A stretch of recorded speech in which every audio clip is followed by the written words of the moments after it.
le petit écrou. Tac. Donc il y a une rondelle si elle veut bien venir, ouais. Voilà. Et la rondelle à cran. Elle est Martine. Voilà. Elle est centrée par les pions en dessous là.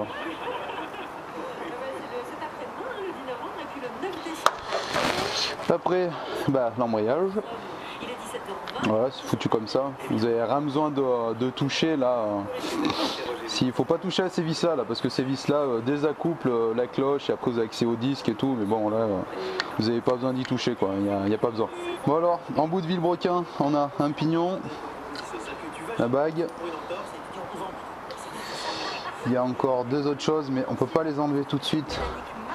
Il faut d'abord enlever la couronne principale, donc il y a un serre-clips.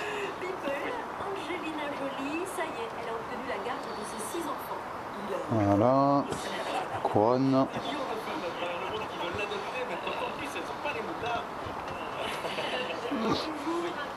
Pas de rondelle, c'est direct sur la cage interne du roulement. Faut pas frotter.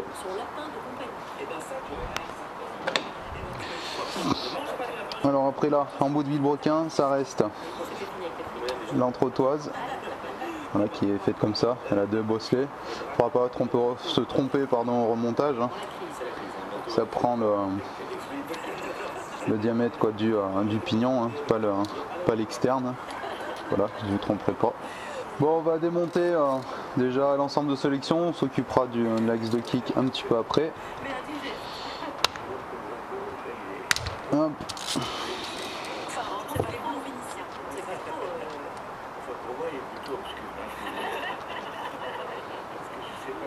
On pousse à la commande. Ça vous le met directement hein, pour le point mort et tout, hein, parce que vous ne pourrez pas vous tromper avec les repères. Donc vous avez capté, il y a le barillet de boîte de vitesse qui est là. Faire attention, il y a des pions, ils sont pourris là. Donc il y avait la coupelle. La coupelle ne pourrait pas vous tromper pour la mettre. Hein. Il n'y a pas vraiment forcément de sens en plus, mais là vous ne pouvez pas vous louper étant donné qu'il y a les traces dessus, donc ça sera en bas et ça en haut. On laisse la commande, on fait venir la tige de sélection. Voilà, elle traverse tout le long, il n'y a pas de rondelle. Bon, il y a les petits pions, hein, première, deuxième, troisième, et puis les deux petits pions pour le centrage. Il faut y enlever parce qu'ils se baladent. Donc si vous voulez pas avoir de soucis de les perdre, voilà, etc. Vaut mieux tous les enlever quoi. Ce sera pas dur à remettre étant donné qu'ils ont tous le même diamètre quoi, 3 du même diamètre et 2 du même diamètre. Bon, on va défaire l'axe de kick. Bon là par contre le clip il est un petit peu pénible. Il y en a qui m'avaient demandé ce que j'écoutais comme radio. Et ben, ce que j'écoute comme radio c'est France Inter. Pas Skyrock quoi toujours. Ça, je préfère mourir plutôt que d'écouter cette diarrhée auditive. Bon, on va enlever le ressort.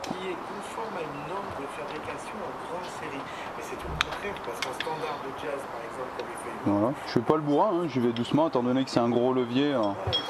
Ça lève tout seul. Hop. Voilà. Bon, ça a l'air de pas trop crogner. Hein. Bon, on verra tout à l'heure ce que ça donne.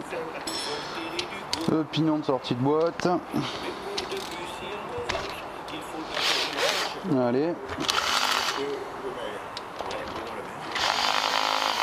Bon, on a aussi ici la pompe à huile. Donc la pompe à huile, hein, elle est prise avec le vilebrequin, donc c'est elle avec les tours moteurs, donc qui répand l'huile partout dans les conduits, partout dans le moteur, pour bien évidemment pas qu'il ne soit à sec, parce que quand c'est à sec, ça craque.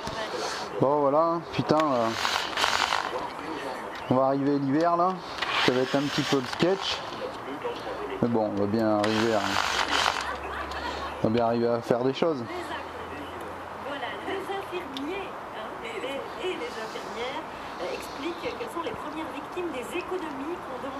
Bon, on va quand même l'ouvrir. Moi aussi sur mon compte Instagram, je suis allé voir, putain, je suis content parce qu'il y a pas mal de personnes là, qui ont choisi de me suivre là, sur Instagram. Bon, par contre sur Instagram, je raconte pas ma vie, vous verrez jamais ma gueule en selfie machin, ou faire voir mes chiottes, ou voilà, ou les plats de pâtes que je mange quoi. Ça a promis, je mettrai pas toutes ces conneries quoi. J'aime bien faire voir les choses, mais voilà, faut pas non plus abuser. Voilà, j'ai pas, comme je dis toute la journée, j'ai pas une vie trépidante non plus, hein. Y a rien d'exceptionnel quoi. Voilà quoi. Je suis pas un surhomme. Bon mais enfin bon bref, tout ça pour dire, j'ai vu des petits jeunes là, donc qui font du motocross et tout, et putain il y en a qui se débrouillent vraiment bien, hein. J'étais surpris, content, franchement, c'est bien, c'est nickel quoi. Alors, force de pompe à huile là. Alors il y en a qui expliquent, par exemple dans le monde aujourd'hui, j'ai parfois l'impression de traiter les patients. Non mais ça va, on va démonter, donc là, derrière là, ce cache là, il va y avoir une vis donc qui tient le barillet de sélection, donc c'est un cache tout couillon, hein, avec une BTR. Ah, on va virer la vis. Yes, bon aussi bah Dextro, je reparle de Dextro, hein. J'espère que ton 125YZ là il marche bien avec ce cylindre, tu vois. J'espère que ça va bien, que c'est cool, que ça marche bien pour toi. Tac. J'ai un petit peu tapoté côté gauche et du coup nous y voilà. Donc ouais, il était un petit peu collé, donc bon, même en appuyant, en desserrant, tac, donc en tapotant, hein, c'est venu, hein. Parce qu'en fait si c'est un peu pinaillé, c'est parce que le roulement là, est resté encore. C'est vraiment un ajustement, ouais, c'est la Chine quoi, c'est vraiment un ajustement qui est pas génial, hein. Ah, il y a des... je sais pas si on voit là au bout de mon temps, mais j'ai les mains sales. Je sais pas si on voit là, il y a des petits, des petits bouts de dents, et il y en a un vers le... Voilà. Ouais, des petits bouts de dents à mon avis, on va voir un pignon. Il va lui manquer des chicots, machin. Bon, l'axe de kick. Regarde s'il n'y a pas de rondelle. Non, ça porte tout à sec sur ces trucs. Donc voilà, là, par contre il y a une rondelle. Mais bon, celle-là, on ne la touche pas, c'est pas grave. Alors, ah ouais, d'accord. Bon. Et ben là, on va s'appeler les dentistes. Ou mon pote. Regarde, là on est bien, œuf, jambon, fromage là. Molaire, prémolaire, canine. Là on est bon là. Putain, dédicace, tiens aussi, je suis en train de penser là, gros coup de speed. Dédicace à... c'est Dimitri Evreux, hein, ouais, c'est ça. J'ai vu aussi, il y a beaucoup de monde, j'ai vu pas mal de Belges là, sur ma chaîne qui passent et tout, là, c'est sympa là. Je pense à Clément Volkmer là. Bah pour les sauts, je vais essayer de faire un tuto rapide pour toi, vieux, mais bon, sinon, toi comme je te disais, faut en bouffer, comme je t'avais dit en message, faut en bouffer. Et sinon, Dimitri, ouais, putain, vas-y là, ton 125 old school là, moi j'ai bien hâte de voir quand ça sera retapé. Comment que ça va être quoi. C'est un super projet ça. Moi si j'avais un projet à faire comme ça là de moto ancienne, ça me dirait vraiment quoi. C'est vraiment sympa. Le bearing. Bon, ce qu'on va faire pour avoir la boîte entière, on va la prendre comme ça. On fait attention, il y a une petite rondelle là, et là les deux pignons sont mobiles, hein, comme je le disais. Donc vous poussez. Ici, il n'y a pas besoin de faire les charrons, hein. Bon, la boîte, donc au fond de carter, il y a une rondelle pour le primaire, la fourchette d'en haut pour le primaire, la fourchette d'en bas pour le secondaire, l'arbre secondaire. Donc on contrôle voilà, les fourchettes, voir si ça marche.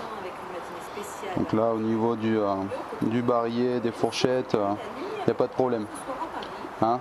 On a dit en haut secondaire, en bas primaire. Voilà. Le secondaire.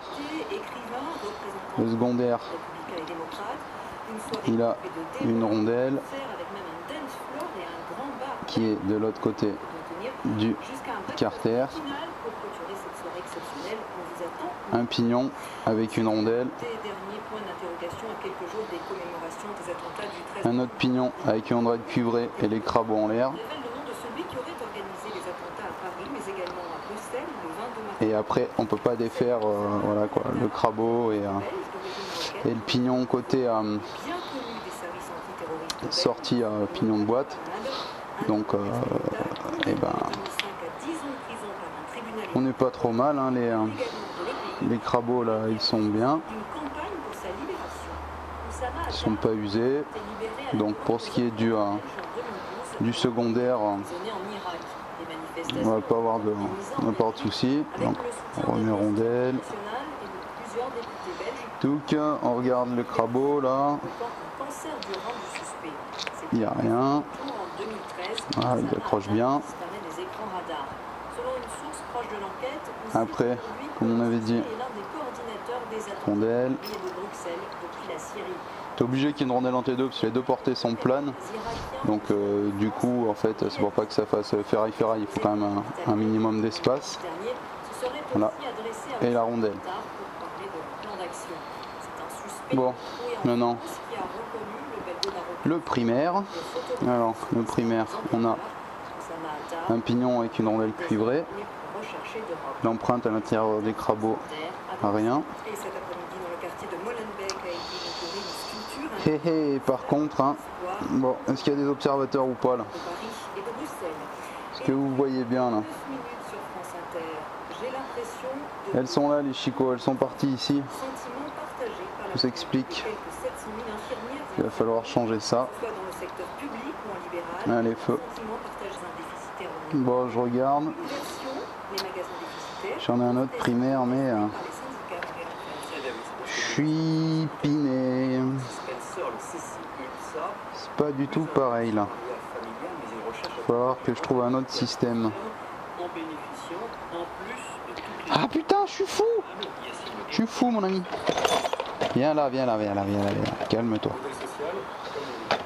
Bon, j'en ai retrouvé un autre. Voilà, il y a les carters cassés là-dessus là. Bon bah on va l'ouvrir, hein, que faut que je trouve un bout de boîte.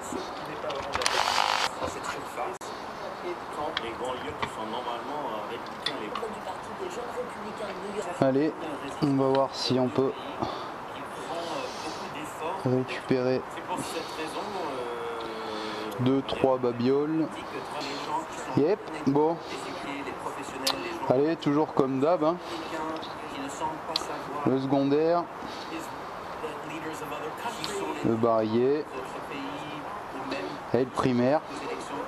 Bon, on a de la chance. Normalement. C'est pas normalement, je le sais déjà. C'est nickel. Hop, bon, vous vous souvenez, ça c'était notre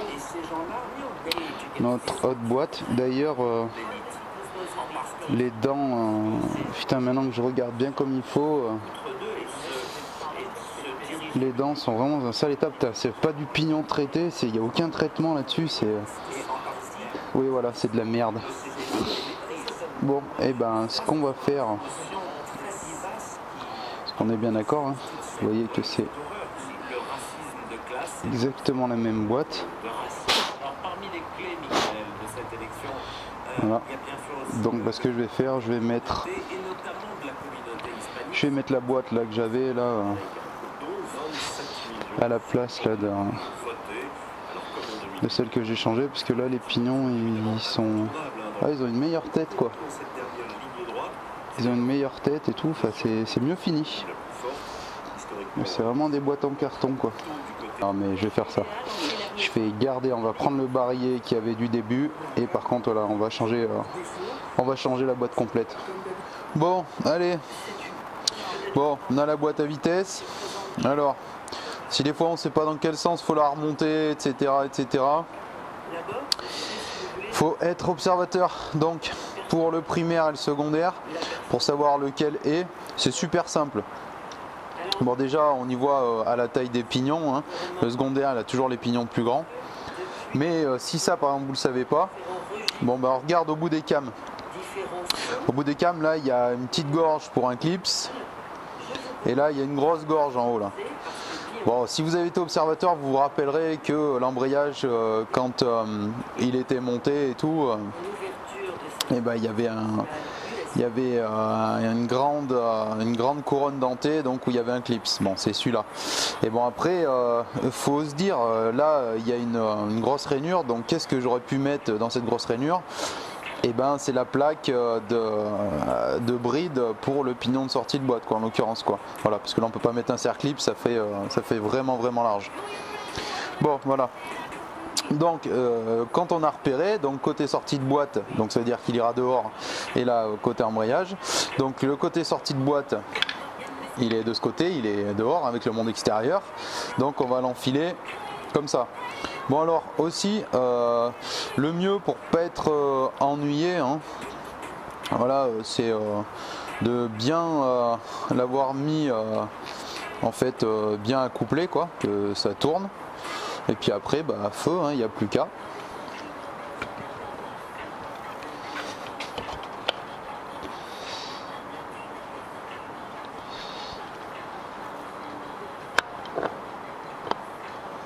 Il y a un petit peu la rondelle qui peut être juste un peu pénible pour la centrer avec le baraillet.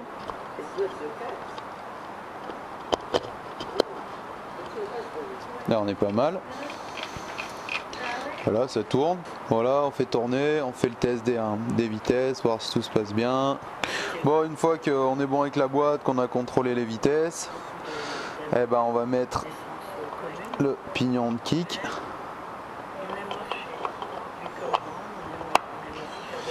Bon, on regarde que les roulements tournent bien.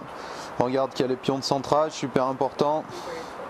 On regarde aussi qu'il faut qu'il y ait la crépine, voilà, pour nettoyer et filtrer les impuretés de l'huile pour un qui remonte. J'en veux, Joe. Pas vraiment la vérité. Je ne vais pas raconter l'histoire, mais je voulais savoir si le début de ce dernier roman Prends un petit maillet.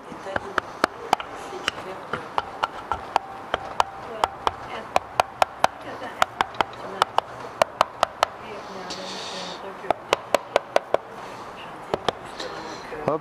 Il a eu beaucoup de la gouvernement. De quoi est-ce le symptôme dans la situation de l'Amérique aujourd'hui?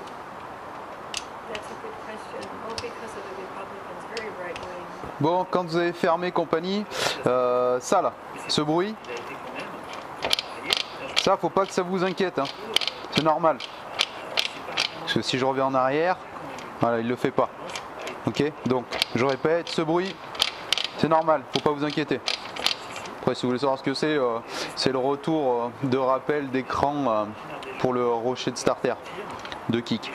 Bon, on remet les pions sur le barillet de sélection. Donc ces petits pions là, ils vont servir en fait au passage des vitesses de sélection. Donc grâce à l'arbre de sélecteur qu'on est en train de remettre.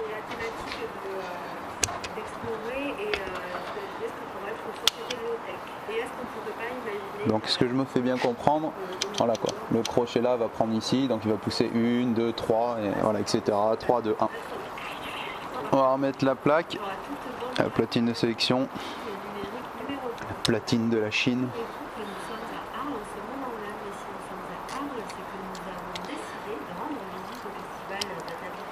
On remet le support pour le ressort, la commande de ressort de rappel.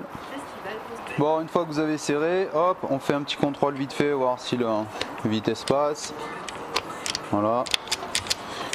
Bon, c'est cool. Bon, là on a le ressort de rappel de kick. Bon, cette encoche ici là va aller de ce côté là et le ressort là, l'arrondi ira ici là. Donc c'est cannelé là, la partie elle est cannelée ici, donc faut le mettre dans les cannelures de l'arbre de kick. Donc on le rentre un peu de façon à ce que la butée elle porte contre, parce que quand vous allez tendre le ressort du coup, hop, on met le ressort. il faut bien le faire aller au fond. Parce qu'il va y avoir, là on est bien au fond, il va y avoir le clips, si on se rappelle bien, hein, ceux qui ont suivi.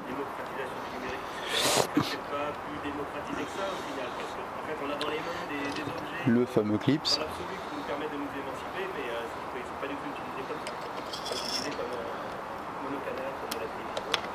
Voilà, donc ici on mettra l'entretoise, hein, on se trompe pas de sens.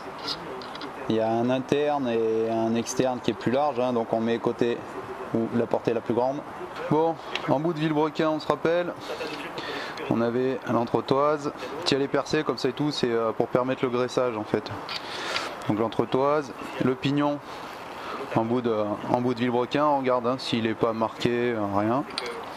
Donc pour nous en l'occurrence, c'est nickel. Ouais, je l'ai bien rappuyé parce que du coup, des fois ça bouge quand vous travaillez et tout, parce que c'est assez libre d'origine. Donc on se trompe pas là pour le mettre, hein. On le met pas dans ce sens là, on met dans le sens où il y a l'épaulement là.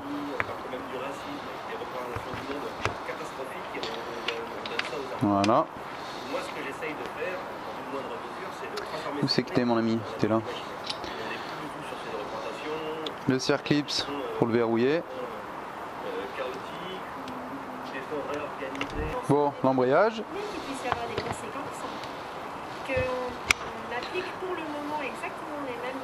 La rondelle frein. À tout ce qui touche au numérique et ça va faire très très mal. En fait, c'est la rondelle. C'est des gens qui sont très... Mettez bien l'écriture face à vous. Hein. Qui nous permettent voilà, de faire des selfies. L'écrou. Là par contre je vais serrer voilà, à la clé. On va refermer voilà, un pion pour bloquer l'écrou avec la rondelle frein. La platine. Les 4 vis. La commande. Celle d'embrayage. Voilà, notre carter d'embrayage. On s'assure qu'elle ait 2 pions de centrage. On regarde que le joint voilà, est propre. On a mis ça, on a tout serré. Allez, on peut y emmancher. Bon, vu que c'est la Chine, hein, je pense que ça va pas faire comme ma Honda. Il y a un risque de tapoter un peu pour que ça rentre, je pense. Oh non, peut-être même pas. Ouais, si les pions, l'ajustement des pions, c'est pas génial, quoi. Je sais pas si vous voyez, quoi. C'est pas, je vais tapoter un peu, puis du coup, ça va rentrer tout seul. Voilà. Les vis de mort. Bon, on sert pas comme des bourrins, mais on approche juste. Hein. Tutubu.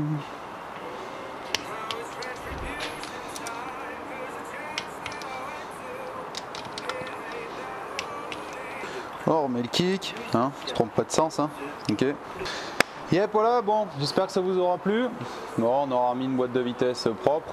Bon, je fais pas le haut moteur hein, parce que j'ai déjà fait ça, moteur de mini, quoi, enfin de dirt, quoi. Enfin, moi j'appelle ça la mini pour mon Honda, quoi. Donc, bah, je mettrai le lien dans la description hein, si vous voulez le complet, quoi. J'avais changé une fourchette, quoi, dessus. Après, moi, mon avis, voilà, les moteurs chinois, les moteurs dirt, pour moi, hein, c'est de la dope finie. Je peux pas y voir. C'est vraiment, excusez-moi du terme, hein, c'est de la merde en barquette. De dire ouais mais Honda c'est cher, ouais mais Honda c'est cher, moi mon ami ma Brel je l'ai depuis 2004, donc tu fais 2016 moins 2004, tu vois le temps que ça fait, et j'ai changé qu'une fourchette, et j'en connais, ça fait plus longtemps qu'ils l'ont, ils n'ont rien changé du tout. Donc voilà, c'est pas le cas des moteurs chinois qui pètent des fois au bout de pas longtemps d'utilisation. En revanche, celui-là avait quasiment rien du tout, et vous avez vu l'état de la pignonnerie, comment qu'elle était faite quand on l'a ouvert. Donc voilà, et ben écoutez, hein, je vous fais une grosse bise. La prochaine, je sais pas trop ce qu'on va faire niveau méca, mais bon, prochaine vidéo, bah, ce sera de l'YZ, il y a de très très grandes chances. Voilà. Bon, bah, je vous fais une grosse bise. Voilà, soyez prudents, faites-vous pas mal, partagez. Bientôt, je vais parler de quelqu'un, là, un youtubeur que j'ai connu il n'y a pas longtemps là, et d'ailleurs je vais faire un concours et je le mettrai dans mon concours, quoi, parce qu'il mérite vraiment qu'on parle de lui. Enfin voilà, vous comprendrez pour ceux qui connaîtraient pas, voilà, vous comprendrez. Ouais, je vous fais une grosse bise. Ciao ciao.